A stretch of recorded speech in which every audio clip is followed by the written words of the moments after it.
Hey guys, it's Delora Dabbles, and I'm coming to you with a tarot deck review. However, it is not the one that I had planned to do.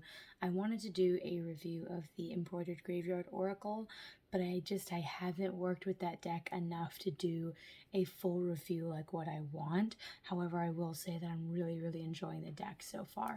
So I thought, why not pull out some Kickstarter decks that I ordered last year and have worked with for a year? That seems actually like the logical place to start, but of course I never start in the logical place, or at least I never plan to, but I found my way here now. So we are going to do a review of the Cosma Visions deck, as well as the Prisma Visions. I did not own the Prisma Visions before, and we'll get into the reasons why. This guidebook is super awesome, and I just want to take a minute to the edges were gilded black. I guess that's not gilded, they were edged black, which kind of brings the whole piece together. But it's one of those books that here's the Cosma Vision, here's the Prisma Vision. It literally has both, and they meet in the middle. How this differs from the little white book is that this one will actually have reverse meanings in it. So let's just pull out I should have done this before, so I'm not awkwardly juggling things. Whoops. So much for planning ahead. Anywho. So, as you can see here, we have one of the cards. You have a nice little like poem, you have the upright meaning, and then you have the reversed meaning, right? In the little white book, you have the poem, and then you just have the upright meaning, right? Oh, sorry, I wasn't even showing you.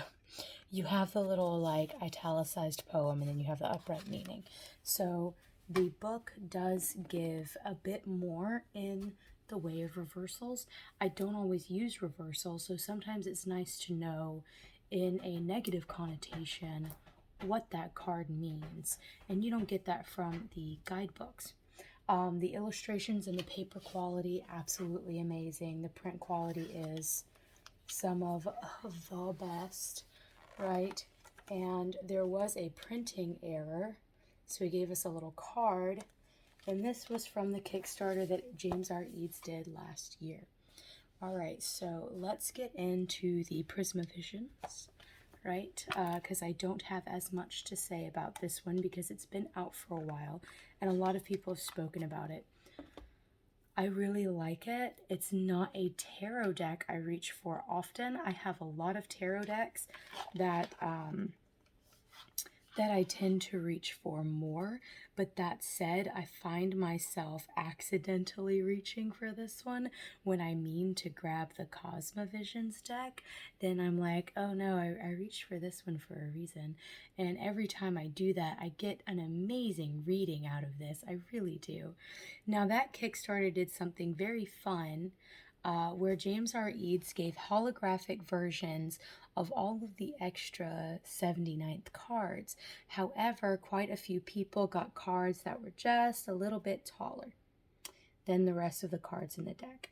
As you can see, I have these holographic cards in there, and you can see where they are poking out at the top, which means I cannot shuffle this deck the way I like to, because they will inevitably gather in one spot. All of those cards, they stick to the fingers more, right? But when you line it up this way, they are pretty much flush with the rest of the deck. So I do shuffle it long ways, and that's how I handle it. He did offer to send you replacements with no guarantee that the replacements would be any more accurate. I was like, I'm fine. It is what it is. I can work around this. Also, you don't really need the 79th cards, but it's kind of cool to have holographic copies of all of them. It's just fun. It's a fun reason to grab the deck. I will say that it being mostly Rider-Waite Smith based, I really don't grab it very often. I have Rider-Waite Smith based decks that are more more to my aesthetic. Although James R. Eads' artwork has a pull of its own to it, that sometimes I do grab this one, but not nearly as often as I have the Cosma Visions. So let's talk about the Cosma Visions deck now. As you could probably tell, I get bored with Rider-Waite-Smith clones. If I had nothing but Rider-Waite-Smith clone tarots, I would just stop reading the tarot. I love it when artists do something drastically different with the minors. I love minors cards that don't immediately evoke the Rider-Waite-Smith meaning. I like a card that I can look at and go, oh, what is going on here? Like, what is this? And so you'll see that a lot of the decks that I enjoy, if they're Rider-Waite-Smith based, it's usually because they have an art style that is drastically different from anything else that I've seen. This is an oracle deck. However, it has the same tarot template, right? You have 22 major arcana cards, right? You have 4 suits, technically 5, but you have 4 suits of elements, and then you have your 16 court cards. He made the court cards their own suit. So instead of having to stare at, because court cards still give me trouble to this day, instead of looking at something and being like, whoa, is this the Knight of Swords? I can say, no, that's the Pathfinder. And I immediately, more intuitively connect with the court cards in this deck than I have with any other tarot deck ever, right? And of course, different decks, again, with the Rider-Waite-Smith clones, it's really hard for me to connect with the court cards on those decks. For some reason, if the deck is really good at like putting personality onto the faces, right? Because in the Rider-Waite-Smith deck, it's hard to read the emotion on the court cards' faces.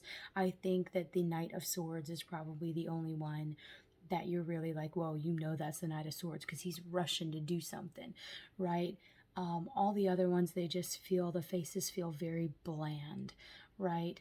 Not so the case at all with this, and not so the case with a lot of my favorite tarot decks.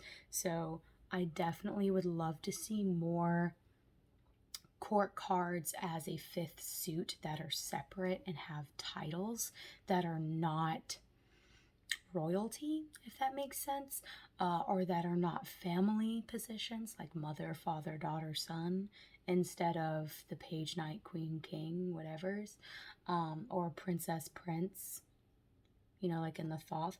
So there's that. I like that everything is very similar but different about this deck.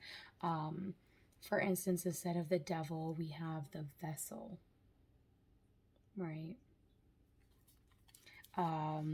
There are thematic similarities whenever you read the guidebook, and I won't spoil that for you. Also, I can't remember them.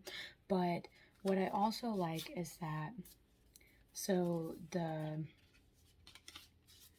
2 of birds are air, that would translate to swords, but they're not the normal elements, right? That's why they're called birds and lotuses and trees, and what was the other one?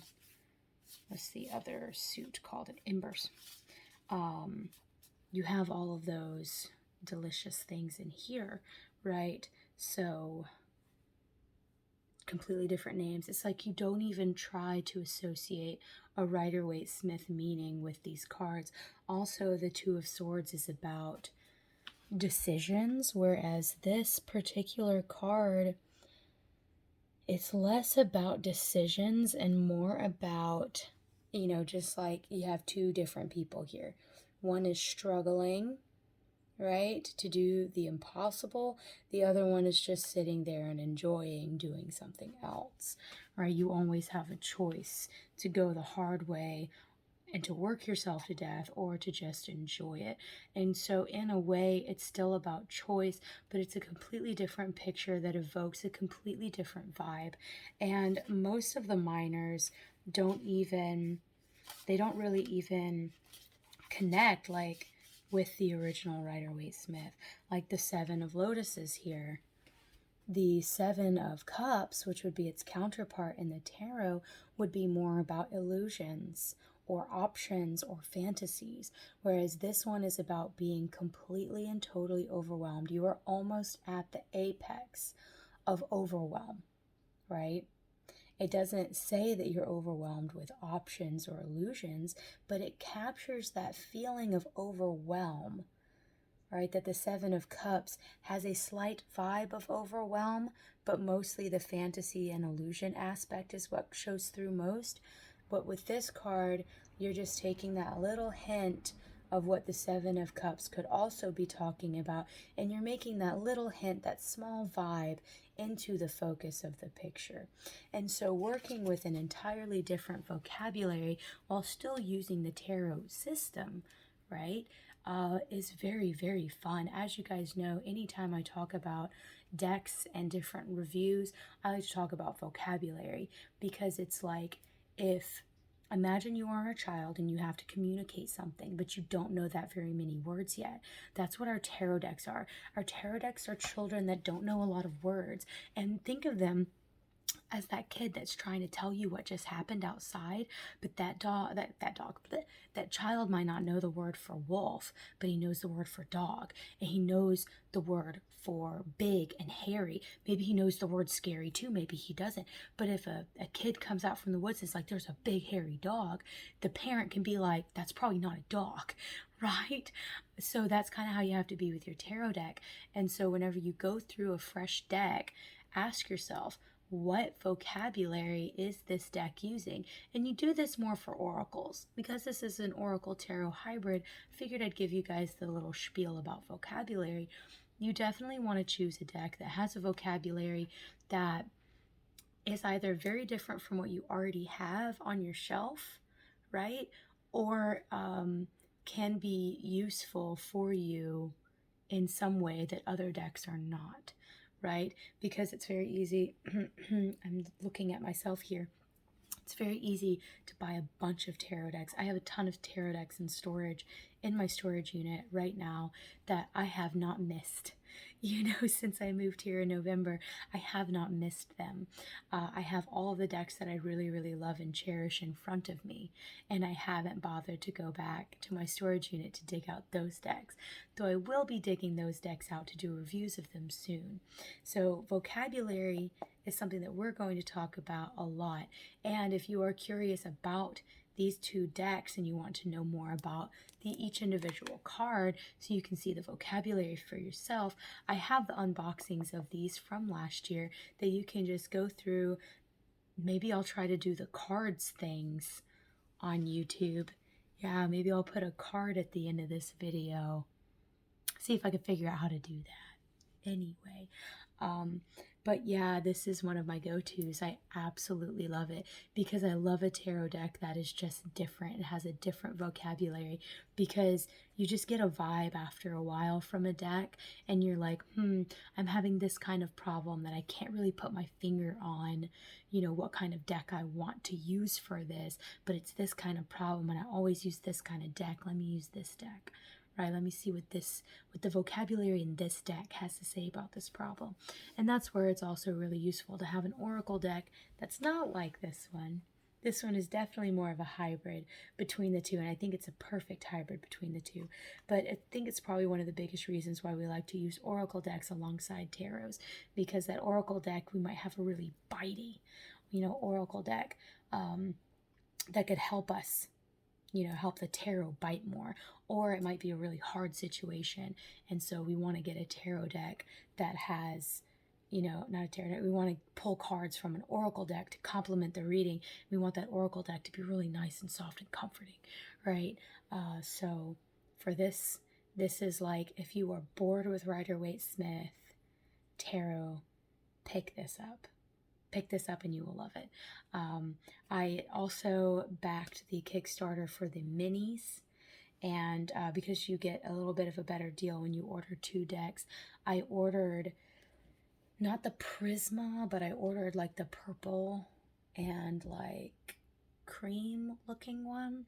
So I will have that in a pocket version. And I'm curious to see how the artwork is different and if the vibe from the deck is different from the two tarot decks. But definitely the Cosma Vision is one worth having. And anyway, that's just my 2 cents. So if you guys liked this tarot review after a year of using it, and also after a year of using it, we don't really have a lot of flakage here. In the light you can see just a little bit, but the gilding hasn't actually flaked all the way off. That's just where cards get a little bit dented during shuffling, but there has been no actual flaking off of the gilding. You know, just different cards get bent, not bent, or they get dented. They get dented. I riffle. So after a year, they still look really, really great. No scratches on the surfaces. Barely any issues at all. And because it's funny, you can tell I shuffle more from that side than I do from this side. The denting is definitely from shuffling. Anyway, like I said, if you guys enjoyed this review, please hit the like button. If you like tarot reviews, occult book reviews, and Kickstarter and tarot unboxings, please hit the subscribe button. And until next time, happy shuffling, happy dabbling, and bye-bye.